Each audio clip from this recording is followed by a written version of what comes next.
Pemerintah Jepang segera mengambil tindakan menyusul terjadinya gempa berkekuatan 7,6 magnitudo dengan potensi tsunami di prefektur Ishikawa.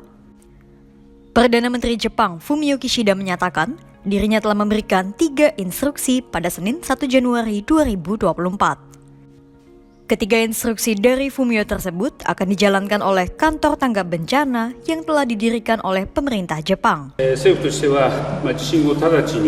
災害対策室、これを立ち上げまして、私の方から以下3点指示を出しております。1つ目は津波や避難に関する情報を国民の皆さんに的確に伝えるということ、2点目として被害の状況、実態を一刻も早く把握をするということ、3点目は地方自治体とも連携をしながら人命第一で政府一体となって災害対応に当たるということ、この3点であります。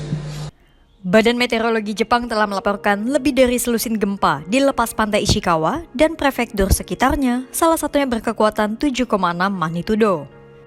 Gempa diperkirakan akan kembali terjadi selama seminggu ke depan, terutama 2 atau 3 hari ke depan. Jepang telah mengeluarkan peringatan tsunami dan memerintahkan evakuasi menyusul serangkaian gempa bumi pada Senin 1 Januari 2024.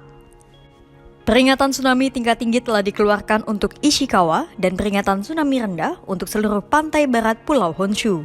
Tsunami dengan ketinggian 3 meter diperkirakan akan melanda Niigata dan prefektur lainnya di pantai barat Jepang. Jepang juga telah memperingatkan masyarakatnya bahwa akan ada aliran air deras yang bisa mencapai ketinggian 5 meter.